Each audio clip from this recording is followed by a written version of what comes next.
Rafiki mpendwa na mtazamaji, karibu sana katika channel hii kwa ajili ya mafundisho ya shule ya Sabato. Mungu akubariki kwa kuendelea kufuatilia.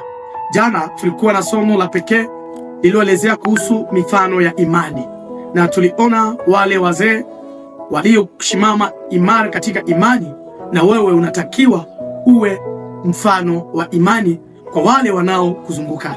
Leo tunakuja siku ya Alhamisi, yani jeudi, tunakuja na somo linalokuwa na kichwa kinachosema imani ya Yesu. Imani ya Yesu. Tutaomba.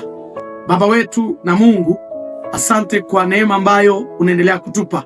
Mbariki yule mtazamaji, endelea kusimamia channel yetu hii kwa ajili ya mibaraka kwa wengi.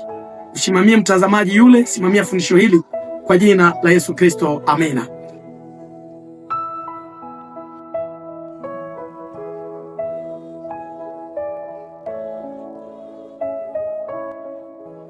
Imani ya Yesu.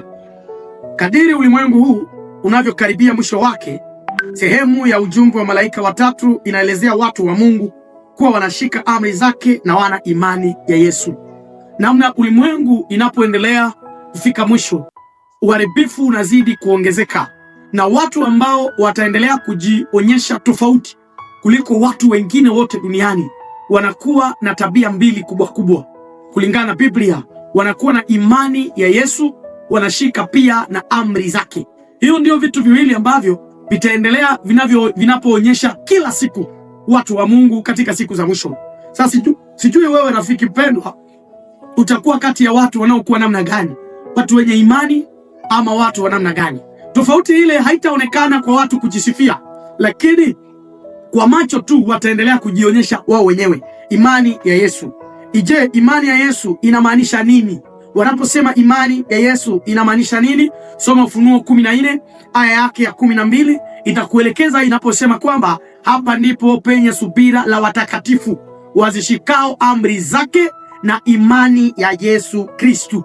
Yaani hapa ndipo penye subira la watakatifu. Imani ya Yesu inaonekana kwenye subira, inaonekana kwenye imani pia. Yaani wanaposema una imani ya Yesu, wanatazamia vitu viwili vikubwa vikubwa. Wanatazamia imani, wanatazamia pia na amri, kuzishika amri zote za Yesu. Sijui wewe unakuwa kwa upande gani? Ilitokea wakati ambapo kanisa linapohubiri wanaweka mkazo kwenye kuzishika amri, kuzishika amri, na kuna wakati tunaweza kupoteza mwelekeo katika kushika amri, na watu wanasahau imani. Lakini ingelipendelea fundisho natuelekeza kuelewa kwamba tunapokuwa na imani ya Yesu ndicho kitu cha msingi sana, na imani ya Yesu vinaenda pamoja, ni mapasha, hawapingani. Unaposema una imani ya Yesu utaonekana kwa kushika amri, kwa sababu hapo ndipo kuko mstari wa watakatifu. Mstari wa watakatifu inakuwa kwenye imani ya Yesu na kuzishika amri. Na imani ya Yesu maana yake nini?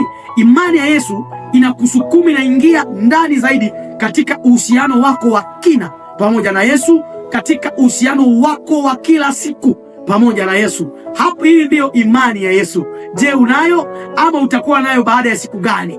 Imani ya Yesu ni tabia yako, uhusiano wako wa kila siku pamoja naye na kushika amri zake. Mungu akubariki kwa jina la Yesu. Amina.